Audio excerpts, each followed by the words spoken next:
When we first saw Frieza on Namek, and all throughout that arc, he didn't change at all. Even when he met Goku, who is notorious for changing people, Frieza was still Frieza. He didn't change for anyone. Even when Goku gave him a second chance, he still tried to kill him.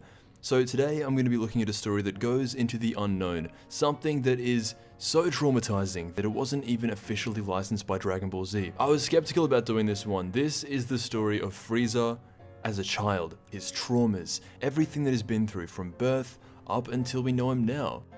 One of the first things we see is Frieza's mother, which is interesting because the general consensus with the Frieza's race and how they reproduce is that we all just thought that, oh, it's just like the Namekians, they do it without the female, it's kind of asexual. But in this interpretation, Frieza's got a mother and a father, and you can see him wrapped in these sheets. It's a little baby Frieza. King Cold takes him in his arms and he wants to know how strong he is. Right away, within an hour of him being born, he wants to know his power level. It goes into this thing where they talk about Cooler. Because Cooler is Frieza's older brother, in this story, King Cold was the one who manually crafted Cooler into this cold-blooded monster. And Frieza's mother doesn't want to give Frieza away to King Cold straight away. She actually wants to stop Frieza from going down that line. We skip ahead about 5 years, and this story really enforces the idea that Frieza was not always a bad guy. In fact, a lot of it was his dad and his brother. It reminds me a lot of a Zuko Ozai situation. Frieza's mum is being kind and gentle and not forcing him to go out on these missions. Although he does have this insanely high power level,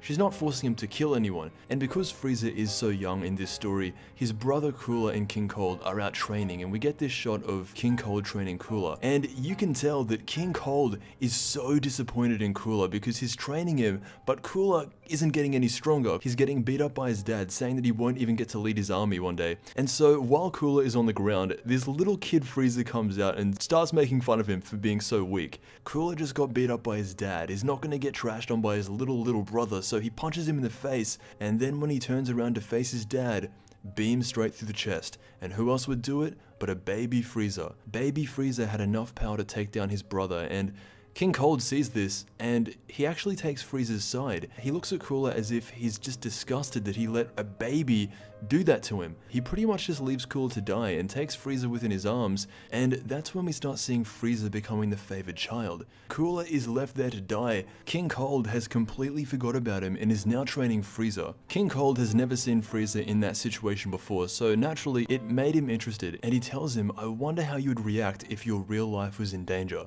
And so without any hesitation, King Cold swipes at him, crushes him with his tail, punches him through the ground, but Frieza, being the prodigy that he is, as a little baby, flies up into the air, creates a death ball, and throws it at his father, and this makes King Cold excited. He's finally found someone who he can mold into his own image, without fail, unlike Cooler. The next thing we see is a beat up Frieza in bed with his mother nurturing him because his father just got done beating him down. It's very important to realize that Frieza is a prodigy, and throughout his entire life, he hasn't done an ounce of training. Even now, getting beat up by your dad isn't training. Frieza at this stage is still a kid, so he does have some innocence about him, but as he grows up and as this story progresses, you get to see the true trauma of this man.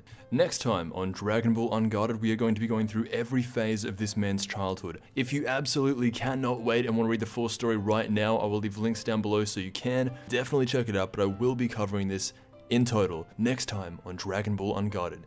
Thank you so much for watching. I'll see you in the next Dragon Ball video.